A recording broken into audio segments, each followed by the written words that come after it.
We have with us the Texas Lieutenant Governor, Dan Patrick, which the Lieutenant Governor is also the head of our Senate. And you have been, let me ask you this. Yes. By the way, thank you. Most people don't know this, but Dan Patrick gave Pat Gray his first talk radio job. And so you are responsible for that mess that we call Pat Unleashed. Yeah, you know, great guy. And I met you through him because you hired him away from me. You remember that? Don't hold that against me. No, okay. It's fine. So, Dan, that's true. I have to tell you, I mean, you're wearing the Alamo boots. I know you're big with the Alamo and everything else. You're a lifelong Texan. I'm a guy who got here as soon as I could. Well, I did too, but I've been here over 40 years, so. Really? I came from Baltimore. Okay, so I am wondering, is our governor actually a Texan? Because he's acting like, I don't know, another good governor in maybe Oklahoma or something, but I expect more from Texas. Honestly, Ron DeSantis, I see Ron and I'm like, Ron, you're making us look bad. What are you doing? Florida's Florida. We're Texas. Yes. We just stepped up, but why haven't we been doing much, much more? So we have been doing a lot. I think now it's more visible because we've taken it to the next level of taking on the Biden administration. So when I first came into the Senate, Glenn, in 2007, there were $0 in the budget at that time for border security. It just wasn't an issue back in 05 and 06. So I was able to get $100 million in over 2 years. We do a 2-year budget, $50 million a year. That got up to $200 million by the time I became lieutenant governor in 2015. When Abbott and I came in, we run separately, we came in together. I immediately asked the Department of Public Safety, what do we need? And the number was $800 million. So in 15, we bumped it from 200 to 800 million. What is it today? 4 billion. So when you say, how can a state afford $4 billion? And those are tax dollars from hardworking Texans that we shouldn't have to pay because Biden is not doing his job.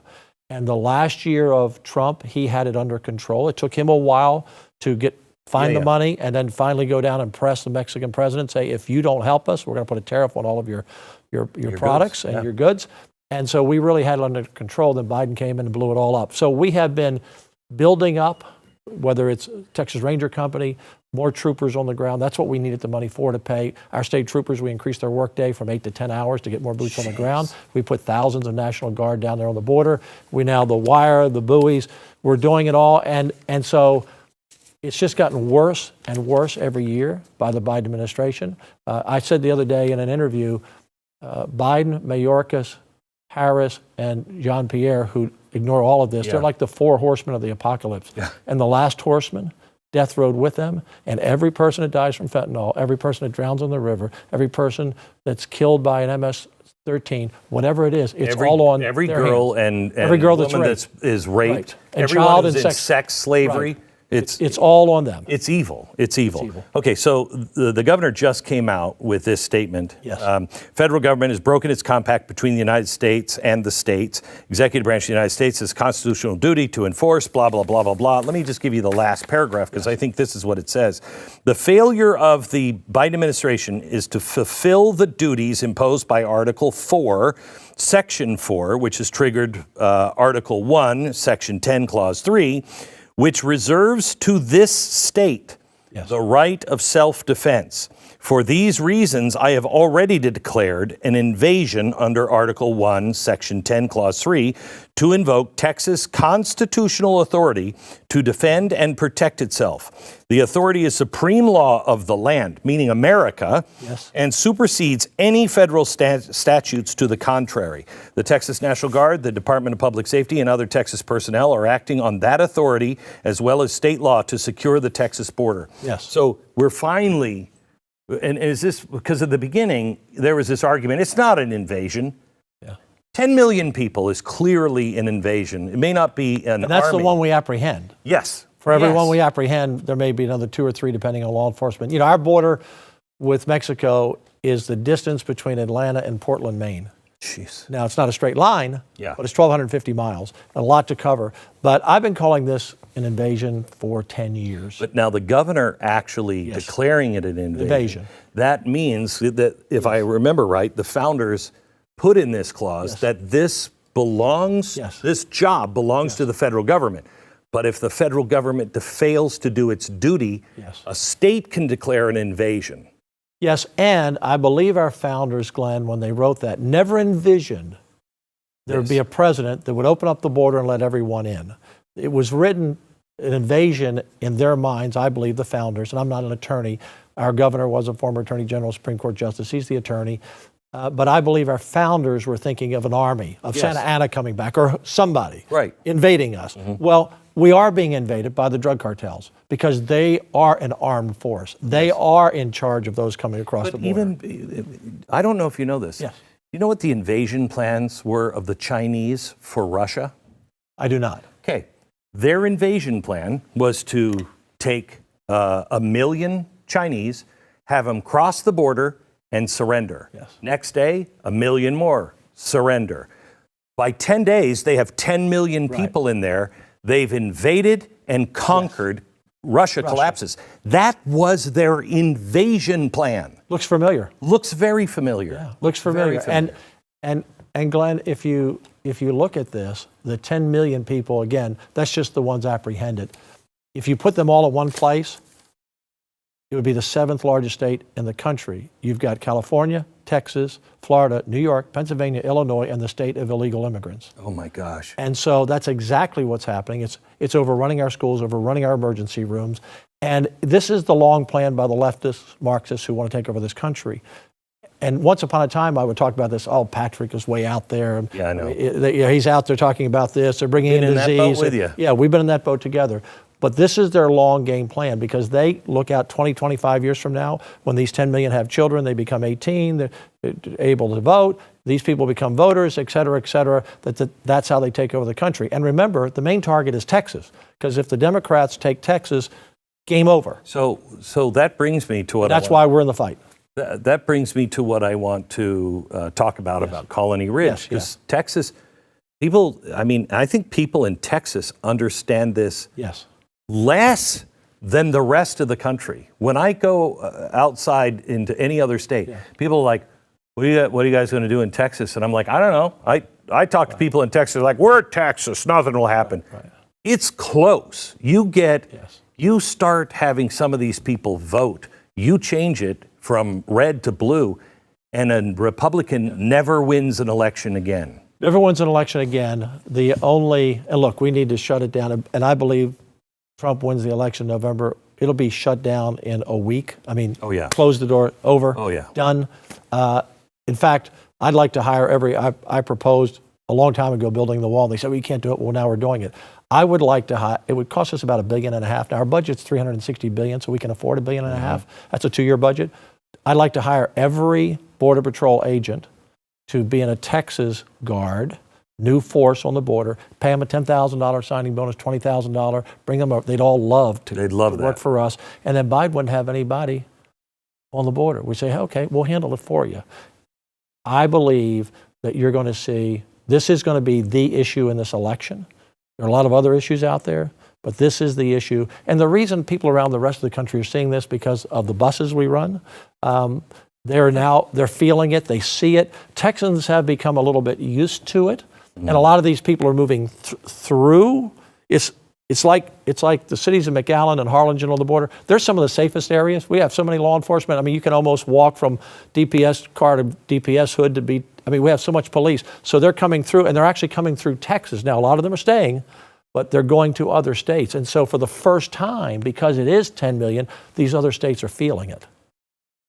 I think that's the one thing I can give credit to the governor on is I think that was the sharpest political move ever to bus them right into these sanctuary cities. It changed the conversation entirely. So I want to take a break, but answer this first before we go. Constitutional crisis after constitutional crisis. This government has us constantly in a constitutional crisis. Is Texas willing to go to the mat with the federal government on this? Yeah, on the border, absolutely. In fact, I co-wrote with the governor Senate Bill 4, which we passed at the end of last year in the umpteenth special session that we had.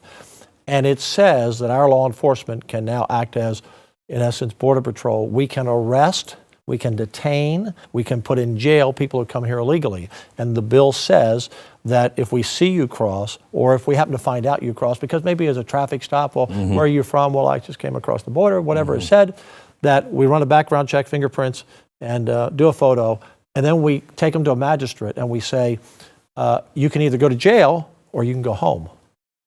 And if you go home and you come back, you're going to jail for a long time. Now, that would be great. SCOTUS doesn't have anything to say about that? Well, we just passed in December. They're already suing us, and that will be up next. And I'm so disappointed this week because Arizona tried it in 2012. The bill is not as good as ours, and the court wasn't as conservative. So I think we have a real chance to win this. But what I saw from Amy Coney Barrett, Do you have any idea? I have no idea, because they didn't give a reason. How could she be separated from Alito and Gorsuch and Thomas and John Roberts? I get. I mean, he is. Yeah, he's one. I mean, we don't have any confidence in him. No. Now, this was a temporary review of it. It will. And it didn't stop Texas from doing anything. Right. It said the federal government can go and do this. So we still have our wire there. Yeah. If they cut their wire, guess what? You put new wire down. We patch it up. Okay. Back in just a second. So I want to talk to you about Colony Ridge, which is something that we did a documentary on. Terrific documentary. Thank you. And this is a bigger problem than I think what I thought it would be. I thought it was going to be all about drug cartels. Me too. Yeah. It's different, but really dangerous, and shows the country what we're headed towards if we don't wake up. Back in just a second.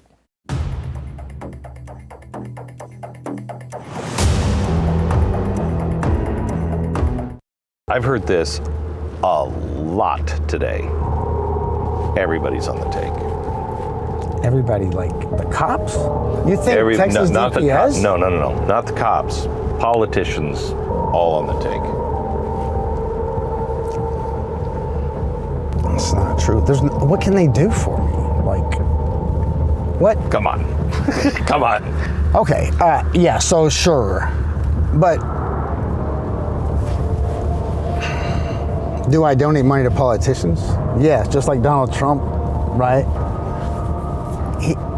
You're a developer, you deal with politicians. I want to see the good ones stay in office, and I want to see the bad ones go away.